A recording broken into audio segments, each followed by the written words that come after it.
पण सिद्दी मसूद आला. सिद्दी मसूद म्हणजे जोहरचा जावई. आता जावयाने काहीतरी पराक्रम करून दाखवा म्हणून जोहरने त्याला पाठवून दिला. हा विशाळगडला वेढा घालायचा प्रयत्नाला लागला. आता म्हणाले पन्हाळ्याहून आपण विशाळगडला आलो आहे, आता इथं कुठं सापडायचं.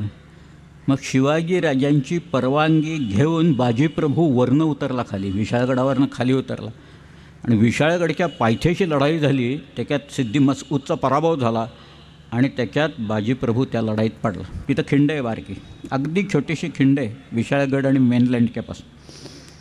बाजीप्रभूचा काही पराक्रम कमी होत नाही. बाजीप्रभू विलक्षण पराक्रमी होता, पराक्रम गाजवला त्यांनी तिथं. मसूदचा पराभव केला, पण बाजी बिचारा पडला त्याच्यात. आणि मग शिवाजी राजा आले आणि मग त्यांनी काय करावं, माझ्यावर तोफा डागल्या ना तिथं, युनियन जॅक लावून पन्हाळ्यावर ज्या इंग्रजांनी तोफा डागल्या तिथं पुढं त्यांनी राजापूरची वखार खणून काढली. महाराज सगळ्या इंग्रजांना पकडलं. हेनरी रिव्हिंग्टनला तिथं आणून ठेवलेलं होतं की स्वतःच्या तोफा होत्या त्याला फॅक्टरीतनं बडतर्फ केल्याचं सगळं पत्र आलं होतं. त्याच्यावर तो बसला होता खुर्चीच्या खाली, गादीखाली ठेवून तो, आणि तो स्वतः तोफा भाड्याने देत होता सगळ्यांना तिथं. पण त्यालासुद्धा असा काही अडकवला, पुढं 3 महिन्यात गारद झाला तो, परत सुरतेला वारला सगळं.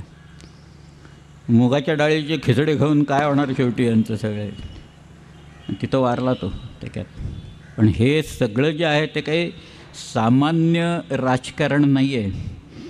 तुम्हाला एक दूरदृष्टी लागते, ताकद लागते, पण अंदाज लागतो शत्रूच्या ताकदीचा, आणखी त्याच्या कमकुवतपणा कुठे हे जोखण्याचा अंदाज त्याला पूर्णपणे असावा लागतो.